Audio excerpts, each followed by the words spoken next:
Thanks for watching this special program, The Value of APIs for Government, sponsored by Software AG Government Solutions. It was recorded live at the Marriott Marquis in Washington, D.C. I'm your host, Francis Rose, with the Government Matters Thought Leadership Network.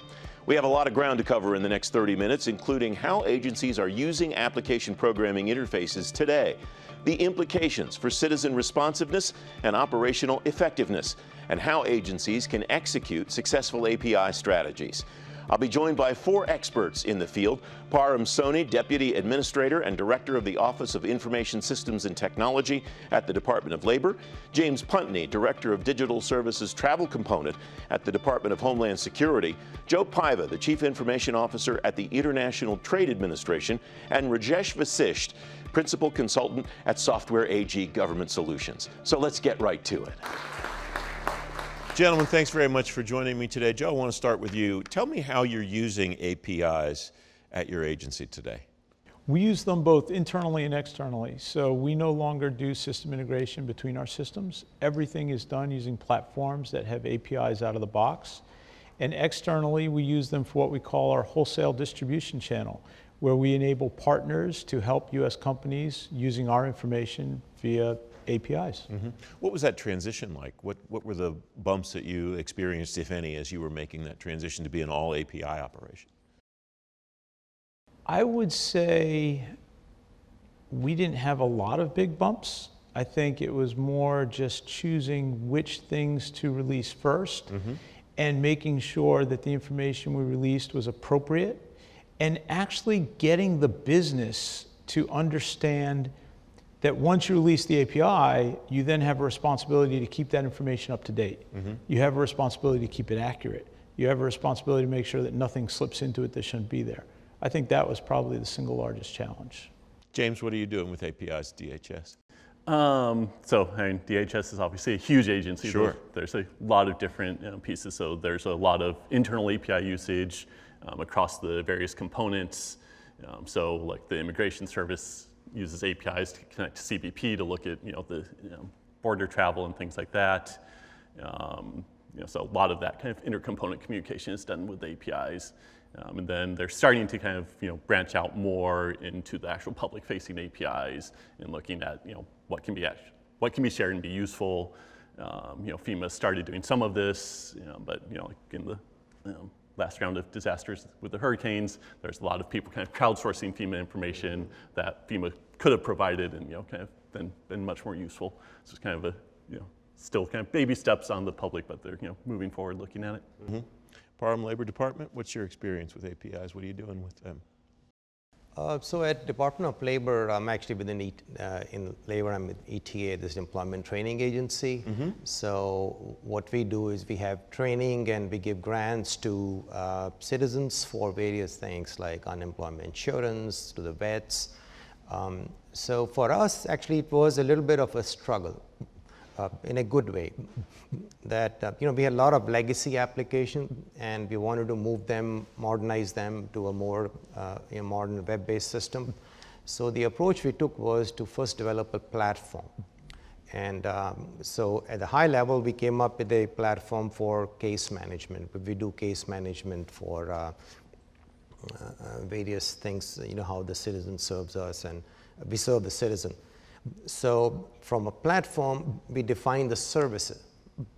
And from services, we went to API. So it was kind of, for us, it was that's how we approach API. So going forward, all the new projects we have a standard platform for seats, and we have services we have defined. These are going to be the common shared services. And then as new applications come in, based on their business requirement, we have new services. And we use API, the application programming interface, to either communicate between this internal or outside. Outside is our state partners, and inside is between applications within the agency, within the department. What are some of the things, Joe, that you look for actively in this area? This is something that I think maybe even folks, especially I would imagine folks in the mission side and the business side, are not as familiar with. So what's that interaction like where you're explaining to them, this is what we do, this is what we need, this is how we can help you deliver whatever the blank is that you're filling in there? Well, I think there's kind of two pieces to that, right? So first off, API, when you say application program interface, it sounds really big and complex and technical. So first you have to know our strategy is that we don't build APIs at all, nor do I think anyone in the government should. We only purchase software as a service platforms that generate those APIs out of the box. Mm-hmm. So the real discussion is not about how do you build the API. The real discussion is about how do you figure out what it is that, in our case, our job is to create and sustain U.S. jobs through ensuring fair competition. So for us, it's what do U.S. companies need? And once we know what the companies need, then it's making sure that we build out the process by which that data is generated.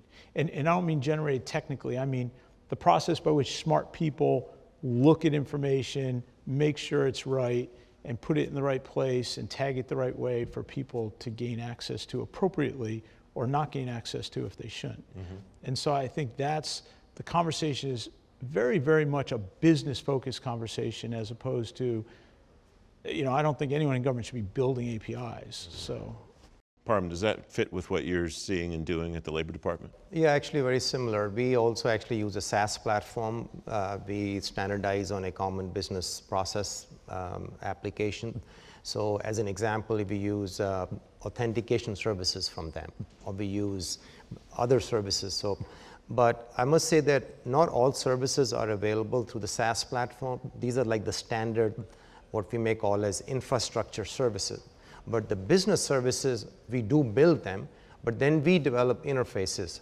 But to your question on how does we interact with the customer, I don't think they really want to know whether we use APIs or not. Doesn't make any difference to them. Yeah, exactly. So for them, it's a business requirement. They want to be able to meet a legislative requirement to report on something or to get some data. So we are trying to meet their business need by shared services and then API, how that information can be extracted in a seamless way. Mm-hmm. So you touched on where I wanted to go with James, the intersection here between API and shared services. It sounds like just the provision of the tool is the main nexus. Are there others? Are there other touch points there? I mean, there can be. It's, again, kind of shared services is in and of itself a very, large kind of, area. So I mean, there's definitely, like the authentication and a lot of those pieces that, can definitely be shared across. And then, it starts getting a little bit, depending on the API, is it just purely a data out API where people are consuming it versus, an API where they're actually kind of updating the data. And so when you start getting into that, then the shared services break down a little bit more just because they, each service needs their own ability. Mm-hmm. But there's definitely a lot of room where the services can be kind of, pulled together. Mm-hmm. Do you think, Rajesh, that shared services is kind of the way of the future when it comes to whether it's a government or a commercial person thinking about using APIs? Is this the way that it will work most effectively moving forward? Yeah, absolutely. And like Param said, there are some things that you can sort of SaaS out and sort of buy and have that are built for you. There's some things that you can't.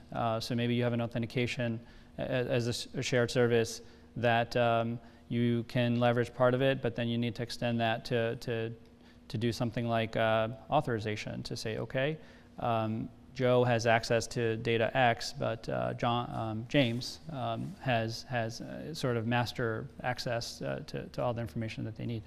So you start out with something that's sort of out of the box, but then you need to extend it. So yeah, shared services certainly are available both sort of as something that you can buy out of the box as a SaaS, or in most cases there's going to be a hybrid situation where you need to extend it to do the thing that you need it to do. Final thought for this segment. How does an agency decide which is the right thing? Is it based on their use, or is it based on what's available, or maybe a combination of both? Yeah, it's a combination of both, and I think what most agencies will do is sort of do a bake-off and sort of see what capabilities are available in the market. what's happening in commercial, what's the commercial world done, and sort of take the best practices of those and implement it to how it works in government. Now that you've got a good sense of how some agencies are putting APIs to use, let's switch gears. We'll focus on how those APIs could impact customer experience next. You're watching the Government Matters Thought Leadership Network. Stay with us.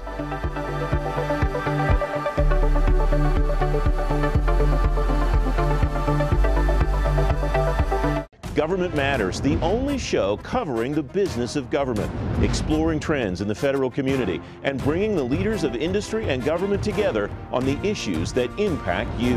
I'm Francis Rose. Join me for the latest federal news and in-depth interviews on tech, security, defense, workforce, and industry. Issues that matter, the business of government.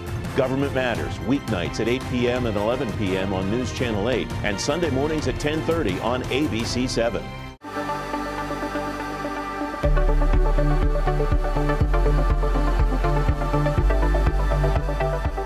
Welcome back to this special program, The Value of APIs for Government, sponsored by Software AG Government Solutions. I'm your host, Francis Rose. As you've just heard, federal agencies have dipped their collective toes into the water and put APIs into practice. But they hold a lot of untapped potential, with significant implications for the way government responds to citizens and the way the government operates as a whole. Parm, I want to start with you because you mentioned in the last part of our conversation that your customers, your internal customers, don't know the difference between APIs that you've used when you don't and so on. How do you then make a difference in the customer experience for whether it's internal people or people who are outside the agency through APIs? What's the kind of the secret sauce? So the customer is looking for a more pleasing user experience in the application. They're looking for a faster application, or they're looking for which can meet their needs at a less cost. Mm-hmm. You know, those are the things they are looking for. So that's kind of our job from the IT side to meet those expectations. And the way we do that, we start with what's called a UX, a user experience. So we show them this is how you'll be able to interact with the system, get the data and stuff like that. Then based on their requirements, we have an architecture. Within the architecture, we see, okay, these are these requirements, and they can be collected or into certain modules or certain components. Whether we use, shared services, we use, then we break those architecture based on those requirements. Are there requirements on security? Are there requirements on reporting? Are there requirements on the need to get the data, more of an interface requirement?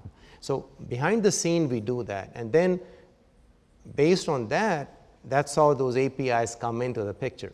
So as I was saying earlier, they don't know what API, but I think it's for us. But we had actually started to we have established a catalog of shared services. So then we know that this customer, because we actually have 10 agencies under us, so we build applications for 10 agencies within ATA.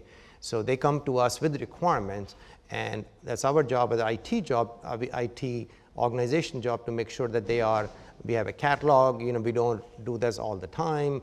So those kind of things behind the scene. Mm-hmm. So in more of a technical discussion, we can get into some of those and based on the unique requirements. But our objective always is to use the existing services, whether it's from a SaaS application we have already. We're also actually starting using the cloud services now, because the major vendors in cloud, they offer a lot of services as a shared service. Mm-hmm. They also we are using, and then we have those APIs between them. Joe, this sounds like the way Parm's describing it. This is another tool in the toolbox. Is it one of your more powerful tools for enhancing customer experience, whether it's, you said in the first part of our conversation, it's both internal and external for you. Is it one of the more powerful tools that you're using? It absolutely is. But, so when I talk about the power of APIs, to me, it goes back to, in the old government model especially, and I think you see this in the financial services industry very much as well, we would only think about what products and services we could provide to the customer. I think the power of APIs is now we sit down and we think about the customer journey from the customer's eyes. And we're saying, what does a small business in the United States need if it's getting unfairly beat up by foreign imports? What does a company in the US need if it's getting treated unfairly overseas? And we lay out that customer journey from the customer's perspective, and then our goal is to provide them what they need. And the power of APIs is if that information is with DHS, if that information is with Census, if that information is in private industry from one of our 200 plus partners out there in private industry, then we'll pull their API. And so it gets us out of this old monolithic government thinking of, I'm always going to build everything in-house, right? To me, the power of APIs is now we focus on the customer and we get the information from wherever it's least expensive and the highest quality, and we get out of that government mentality of I have to build everything myself. To me, that's the power of APIs, is now we're actually building what our customers need instead of building around what our organization does. And to me, that's the nugget. Yeah, and Rajesh, that sounds like the gold that people, especially CIOs, tell me all the time. They want to get out of the business of doing things that they can buy. They want to stop building things that they don't have to build and concentrate on building the things that they need to build that really are unique. It sounds like that's what Joe's getting at. Yeah, I totally agree with Joe of having a customer-centric user experience. And what I like to do is get in front of the customer and show them a mock-up. Oh, here's what it's going to look like from a UI perspective. They don't know that there's a JSON object in the back end that's talking to a database and running a SQL query. They don't need to know that. What they want to see is, hey, I do a search, and it's sort of like a Google sort of experience. It comes back, it gives me the data that I want, and I can go with a single click or wherever I want to go. So we like to iterate on that.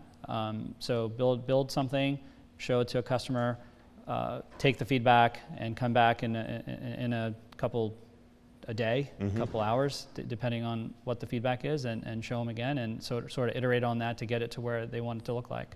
So James, you laid out some interesting scenarios in the first part of our conversation about what these structures look like inside DHS, component to component, and agency-wide, and so on. Does it make a difference in the way that you approach the customer journey, as it was called earlier, when it's, say, CBP to CIS or vice versa, compared to an internal part of the agency pushing information out, or when it's DHS HQ pushing information to all or some of the components simultaneously? The core strategy doesn't change because it's, again, starting with the customer, that end goal. What are you trying to do? So you start with that, and then you kind of work back from that on what's the best way to accomplish it. So in that sense, it doesn't change. There are things that make it easier if it's like within a component or within DHS, just in terms of regulations and getting approval for having the data be accessible and things like that. But the actual kind of general process, it still starts with just what's the customer, what's the end goal, and then you work back from that. What have you found to be the best way to ascertain what the customer's perspective really is? I imagine there are times where you find, once you get into a project, what the customer thinks the customer needs may not actually be what the customer really needs. Yep. Very often, it's the Steve Jobs quote about ask the customer what they want, just because often what they say is not actually what they want. So one of the first things is just try to dig into that. Like initially when they say, I want this, ask the why. Why do you want that? What are you trying to accomplish? A lot of times that will get you a little bit.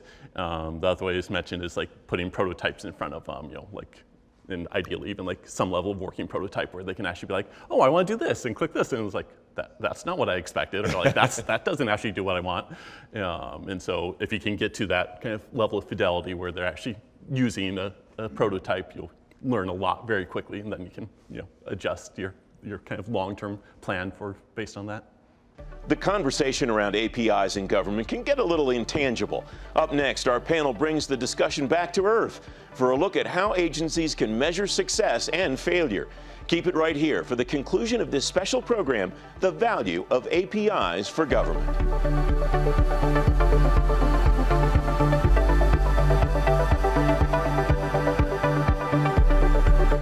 Government Matters, the only show covering the business of government, exploring trends in the federal community, and bringing the leaders of industry and government together on the issues that impact you. I'm Francis Rose. Join me for the latest federal news and in-depth interviews on tech, security, defense, workforce, and industry. Issues that matter, the business of government. Government Matters, weeknights at 8 p.m. and 11 p.m. on News Channel 8, and Sunday mornings at 10:30 on ABC 7.